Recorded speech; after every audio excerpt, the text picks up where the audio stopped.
Hello students, hope आपने सभी जो पिछली वीडियोस मैंने आई थिंक अराउंड 5 टॉपिक्स की वे वीडियो मैंने आपको प्रोवाइड की है, आपने देख ली होगी। और प्लीज़ अगर आप देख रहे हैं तो कोई भी डाउट अगर आप फेस कर रहे हैं तो प्लीज़ आप सेंड करते रहें। अगला जो हम टॉपिक स्टार्ट करते हैं, हमने कल जर्मनी और इटली के यूनिफिकेशन को उस वीडियो में पढ़ा था। अब हम देखते हैं आगे ब्रिटेन का केस कैसा रहा, ब्रिटेन किस तरीके से जर्मनी या इटली से अलग रहा। तो देखते हैं, the model of the nation और the nation state some scholars have argued is Great Britain.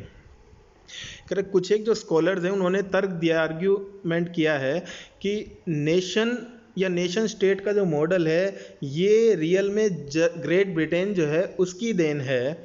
In Britain the formation of the nation state was not the result of a sudden upheaval और revolution, it was the result of a long drawn out process. हाँ, अगर हम Britain की बात करें तो Britain के अंदर जो भी नेशन स्टेट की बात करें तो नेशन स्टेट अपने आप में कोई सडन अपहीवल, कोई अचानक से आया उफान या रेवोल्यूशन की वजह से ये रिज़ल्ट नहीं था। ये जो रिज़ल्ट था ये एक लॉन्ग ड्रान आउट प्रोसेस थी, लंबे टाइम से चली आ रही प्रोसेस से ये नेशन स्टेट के रूप में डेवलप हुआ। There was no British nation prior to the 18th century. 18th century से पहले अगर हम बात करें तो ब्रिटिश नेशन नाम की कोई चीज़ नहीं थी। The primary identities of the people who inhabited the British isles were ethnic ones such as English, Welsh, Scot और आयरिश।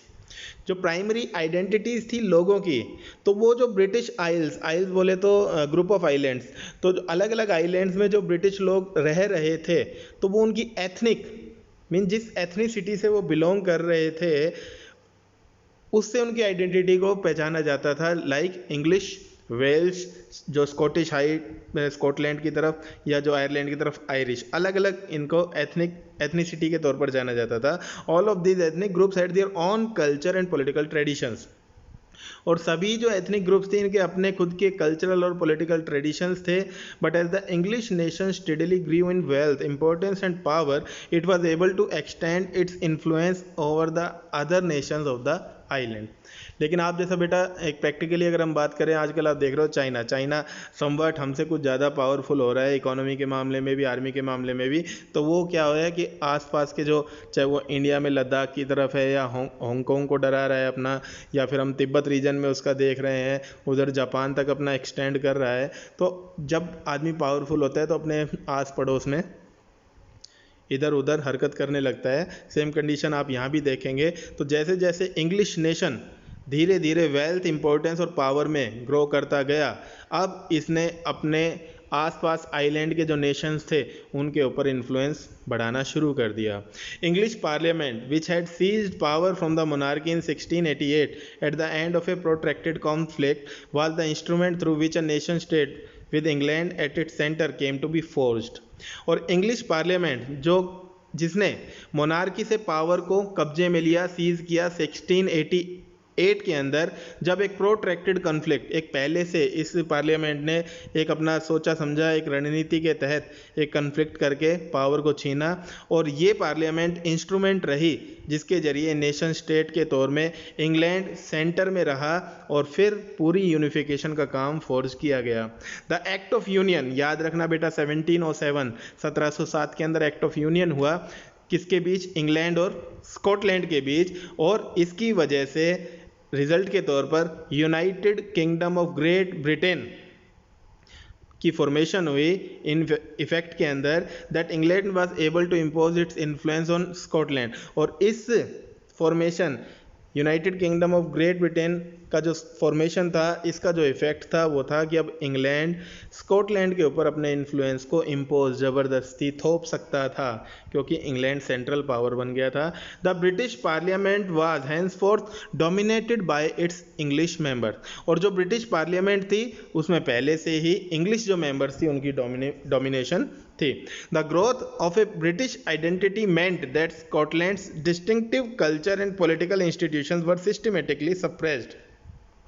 अब साफ सी बात थी बेटा, ब्रिटिश आइडेंटिटी की ग्रोथ का मतलब था स्कॉटलैंड का जो अपना एक यूनिक कल्चर और पॉलिटिकल जो इंस्टीट्यूशंस थे उनको सिस्टमेटिक ढंग से धीरे धीरे सप्रेस किया जाना। The Catholic clans that inhabited the Scottish Highlands suffered terrible repression whenever they attempted to assert their independence. और वो कैथोलिक क्लैंस, वो जो दो जुड़वा जो कैथोलिक भाई थे जो स्कॉटिश हाईलैंड्स में रहा करते थे, उन्हें बहुत ज़्यादा टेरिबल रिप्रेशन का सामना करना पड़ा जब कभी भी उन्होंने अपनी इंडिपेंडेंस को दिखाने की कोशिश की। The Scottish Highlanders were forbidden to speak their Gaelic language और wear their national dress and large numbers were forcibly driven out of their homeland. और वो स्कॉटिश हाईलैंडर जो हाईलैंड के ऊपर रहने वाले जो लोग थे, उनको उनकी जो गेलिक लैंग्वेज में जो वो बोला करते थे उसे बोलने से मना किया गया, या फिर उनकी नेशनल ड्रेस पहनने से मना किया गया, और बड़ी संख्या में फोर्सिबली ज़बरदस्ती उनको उनकी होमलैंड से भेज दिया गया, भगा दिया गया। Ireland suffered a similar fate. अब एक और हमने पढ़ा था ना, वेल्श, स्कॉटिश, आयरिश, तो आयरलैंड का भी ऐसा ही हाल हुआ। It was a country deeply divided between Catholics and Protestant. और आपको याद होगा बेटा, आयरलैंड का हमने पॉलिटिक्स के अंदर पढ़ा भी था कि ये वो कंट्री थी जो कैथोलिक्स और प्रोटेस्टेंट के बीच में, जो अपने रिलीजन पढ़ा है क्रिश्चियन रिलीजन, इसमें दो सेक्ट हैं, तो इसमें ये डिवाइडेड थी। The English helped the Protestants of Ireland to establish their dominance over a largely Catholic country. अब इंग्लिश, आपको याद होगा डिवाइड एंड रूल, तो यहाँ भी इंग्लैंड ने अपनी वो पॉलिसी जारी रखी और इन दो ग्रुप को, एक ग्रुप को फेवर करके भड़काने का काम किया। तो इंग्लिश जो पीपल थे, इन्होंने प्रोटेस्टेंट जो सेक्ट था आयरलैंड के लोगों को, उनको हेल्प की कि वो जो ज़्यादा लार्जली कैथोलिक कंट्री, मीन जनसंख्या में ज़्यादा कौन थे वहाँ पर, कैथोलिक पीपल, लेकिन उसके ऊपर वो अपनी डोमिनेंस को एस्टेब्लिश कर सके, इसके लिए उन्होंने इंग्लिश पीपल ने हेल्प की। Catholic revolts against British dominance were suppressed. Catholic जो भी रिवोल्ट थे जो ब्रिटिश डोमिनेंस के खिलाफ किए गए, सभी को बुरी तरीके से दबा दिया गया। After a failed revolt led by Wolfe Tone and his United Irishmen in 1798, Ireland was forcibly incorporated into the United Kingdom in 1801।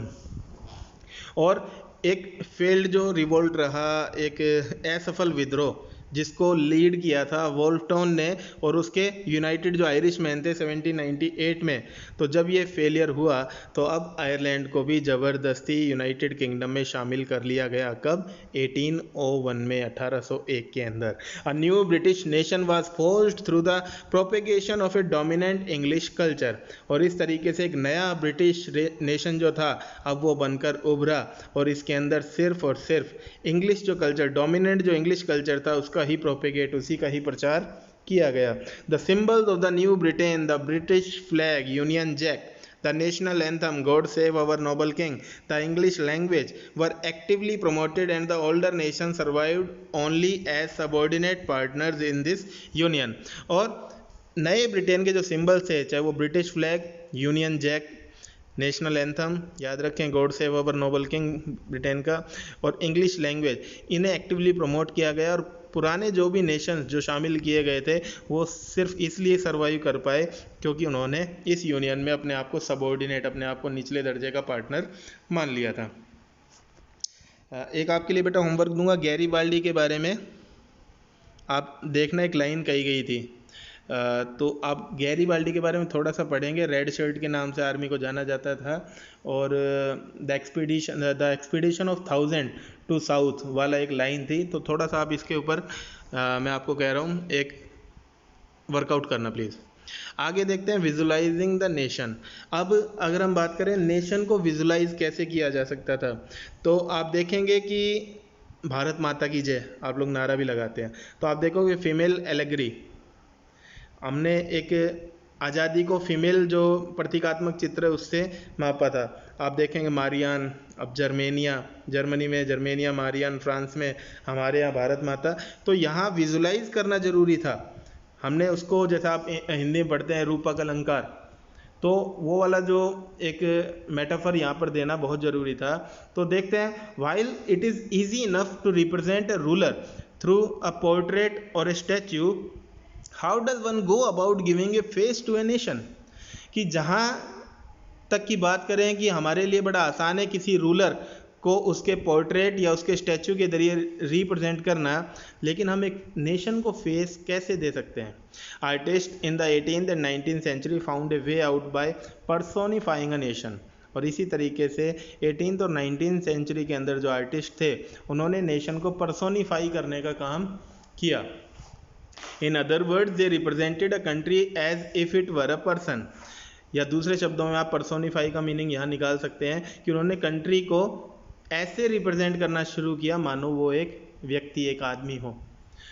Nations were then portrayed as female figures, और नेशंस को उस टाइम फीमेल फिगर्स के तौर पर portray किया जाता था। The female form that was chosen to personify the nation did not stand for any particular woman in real life, rather it sought to give the abstract idea of the nation a concrete form। यहाँ female form जो choose किया जाता था वो nation को personify करने के लिए वो रियल लाइफ की किसी पर्टिकुलर वुमेन के लिए स्टैंड नहीं करता था, बल्कि ये अपने आप में एक नेशन को एक कंक्रीट फॉर्म देने के लिए एक एब्स्ट्रैक्ट आइडिया के तौर पर यूज़ किया जाता था। That is the female figure became an allegory of the nation. और इस तरीके से आप कह सकते हैं एक फीमेल जो फिगर था वो एक नेशन का रूपक बना, एलेगरी बना। अलंकार आप पढ़ते हैं। You will recall that during the French revolution artist used the female allegory to portray idea such as liberty, justice and the republic. आप लोगों को याद होगा कि फ्रेंच रेवोल्यूशन के दौरान जो आर्टिस्ट थे उन्होंने फीमेल एलेगरी का यूज़ किया था मेनली लिबर्टी, जस्टिस और रिपब्लिक जैसे आइडियाज़ को पोर्ट्रे करने के लिए। These ideals were represented through specific objects और सिंबल्स, और इन आइडियल्स को रिप्रेजेंट किया जाता था कुछ विशेष ऑब्जेक्ट्स या सिंबल्स के जरिए। As you would remember, the attributes of liberty are the red cap और the broken chain, while justice is generally a blindfolded woman carrying a pair of weighing scales.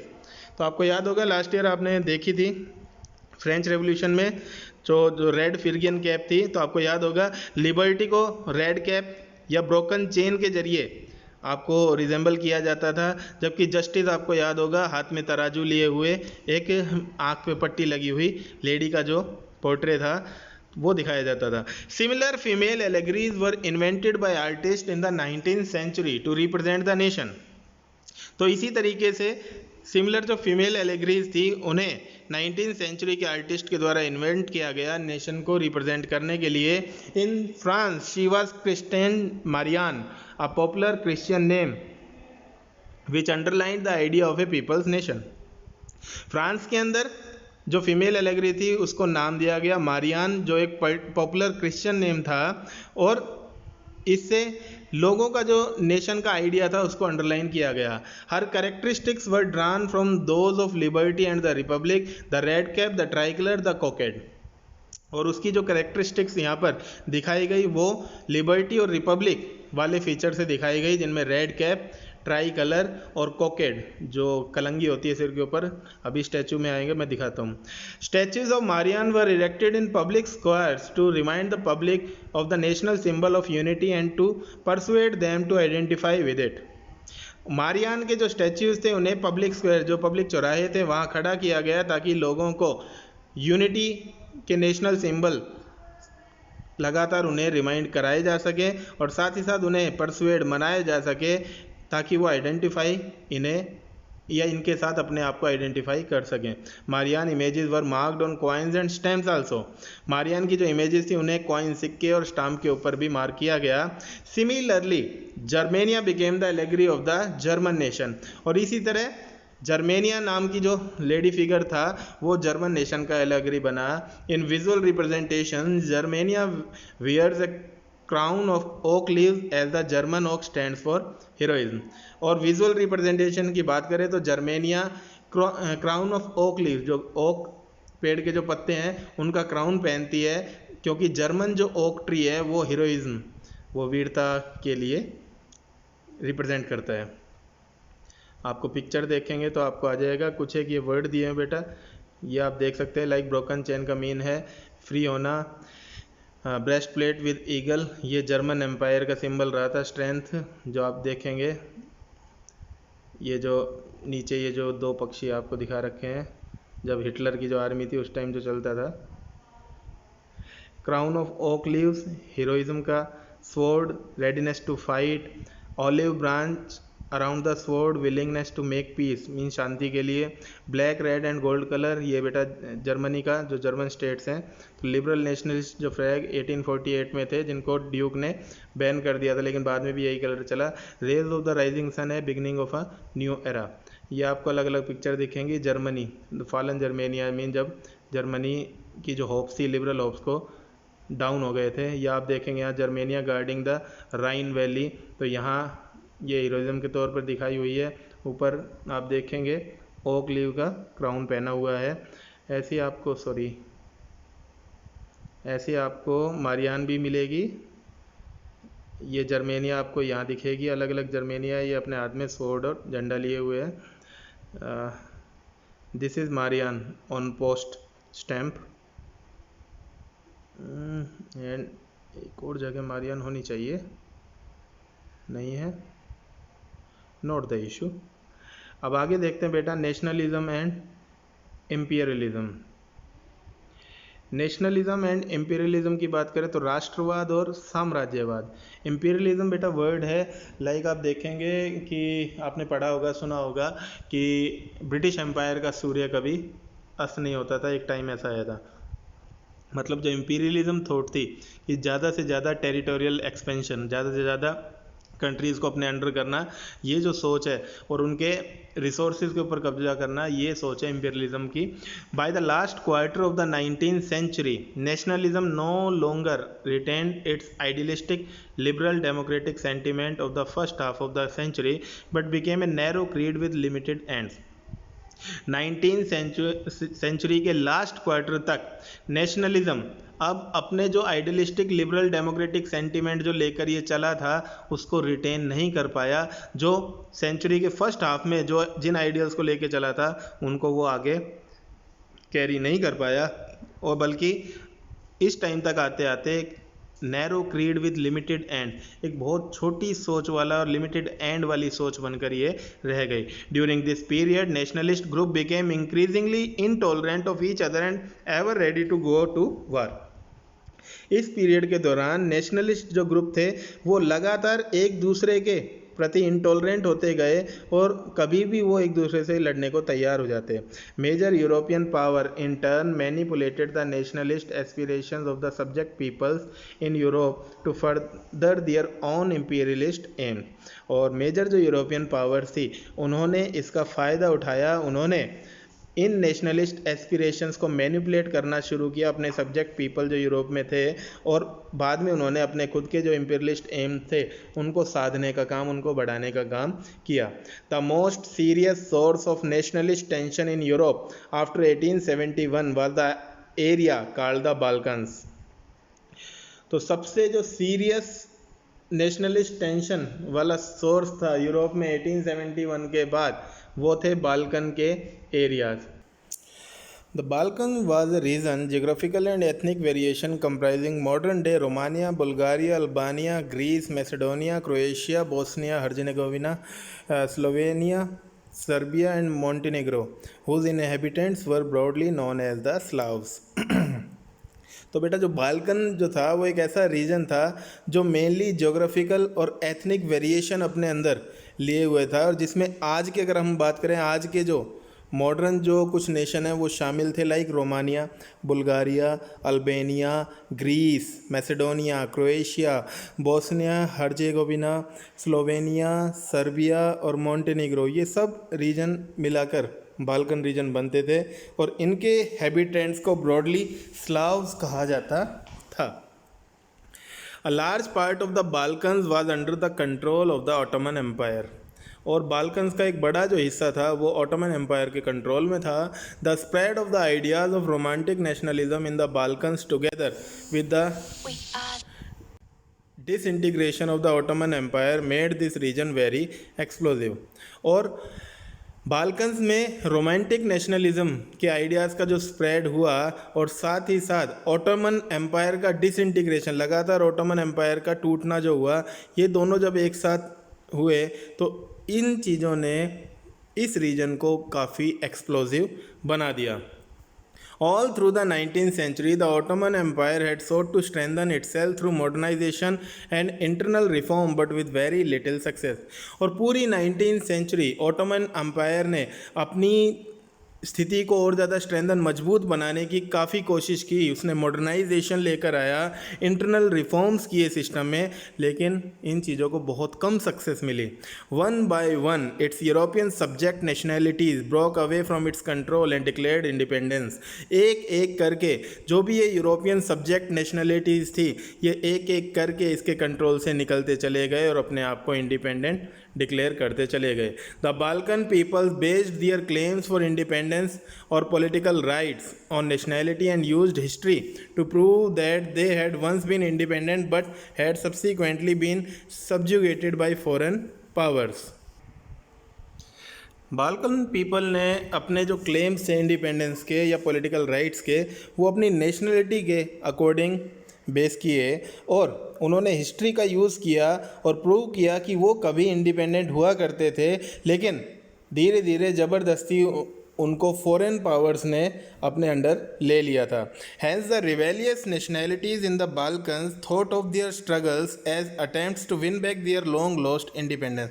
तो यहाँ हम prove कर सकते हैं कि जो रिवेलियस नेशनैलिटीज़ थी बाल्कन्स के अंदर अलग अलग, उन्होंने अपने स्ट्रगल्स को अटेम्प्ट्स के तौर पर सोचा ताकि वो अपनी लॉन्ग लॉस्ट जो इंडिपेंडेंस थी, लंबे टाइम से खोई हुई जो आज़ादी थी, उसको दोबारा वो वापस पा सकें। As the different Slavic nationalities struggle to define their identity and independence, the Balkan area became an area of intense conflict. जैसे जैसे अलग अलग स्लाविक जो नेशनैलिटीज़ थी, उन्होंने अपनी आइडेंटिटी और इंडिपेंडेंस को डिफ़ाइन करने के लिए स्ट्रगल किया, वैसे वैसे बाल्कन एरिया और ज़्यादा इंटेंस कॉन्फ्लिक्ट का एरिया बनता चला गया। The Balkan states were fiercely jealous of each other and each hope to gain more territory at the expense of the others. Balkan states जो थे वो आपस में एक दूसरे से बड़ी जेलस रखते थे और हर कोई चाहता था कि वो दूसरे की टेरिटरी को और ज़्यादा अपने कब्जे में कर ले। Matters were further complicated because the Balkans also became the scene of big power rivalry. और मैटर और भी ज़्यादा कॉम्प्लिकेटेड हो गया कब? जब बाल्कन्स जो अपने बाल्कन रीजन में अलग अलग नेशनैलिटीज़ थी, वो आपस में ही बिग पावर राइवलरी बन गए एक दूसरे के एरिया को एक्वायर करने के लिए। During this period there was intense rivalry among the European powers over trade and colonies as well as naval and military might। इसी पीरियड के दौरान यूरोपियन पावर्स के अंदर भी बहुत ज़्यादा राइवलरी, दुश्मनी चल रही थी ट्रेड और कॉलोनीज़ को लेकर और साथ ही साथ नेवल और मिलिट्री माइट, ताकत, पावर को बढ़ाने को लेकर। These rivalries were very evident in the way the Balkan problem unfolded. और ये जो राइवलरीज थी ये बड़ी एविडेंट, बड़ी स्पष्ट हो गई थी जिस तरीके से बाल्कन ने अपनी प्रॉब्लम को धीरे धीरे अनफोल्ड करना शुरू किया। ईच पावर, चाहे वो Russia, Germany, England, Austria Hungary, जो भी पावर थी, was keen on countering the hold of other powers over the Balkan. तो वो चाह रही थी कि बाकी दूसरी पावर्स का जो होल्ड था बाल्कन एरियाज़ पर, उसको काउंटर किया जा सके, उसको विपरीत किया जा सके, and extending its own control over the area. और हर कोई चाहता था कि इस एरिया के ऊपर उसका कब्जा हो जाए। This led to a series of wars in the region and finally the first world war. और यही कारण बना एक तरीके से वार्स की सीरीज चलने लगी इस रीजन में और फाइनली फर्स्ट वर्ल्ड वार की भी शुरुआत यहाँ से हुई। आगे बात करेंगे, nationalism aligned with imperialism led Europe to disaster in 1914। Nationalism जिसके साथ साथ इम्पीरियलिज्म भी शामिल था, इसकी वजह से 1914 में यूरोप में डिज़ास्टर हुआ, फर्स्ट वर्ल्ड वार की शुरुआत जो हुई उसके according. But meanwhile, many countries in the world which had been colonized by the European powers in the 19th century began to oppose imperial domination। लेकिन इसी दौरान वर्ल्ड की बहुत सारी जो कंट्रीज़ थी जो कभी यूरोपियन पावर्स की अंडर कॉलोनी बनी हुई थी 19th सेंचुरी में, अब इन सभी ने इम्पीरियल डोमिनेशन के खिलाफ अपोज करना शुरू कर दिया। The anti imperial movements that developed everywhere were nationalist in the sense that they all struggle to form independent nation states and were inspired by a sense of collective national unity forged in confrontation with imperialism. कह रहा कि जितने भी anti imperial movements हर जगह develop हुए वो सभी nationalist थे, और इस सेंस में इन सभी ने अपने आप को इंडिपेंडेंट नेशन स्टेट्स बनाने के लिए स्ट्रगल किया, और ये लोग अपनी एक कलेक्टिव नेशनल यूनिटी से की सेंस से इंस्पायर हुए थे, और इम्पीरियलिज्म के खिलाफ इन सभी ने कन्फ्रंट सामना किया था और एक जगह इकट्ठा हुए थे। European ideas of nationalism were nowhere replicated, for people everywhere developed their own specific variety of nationalism.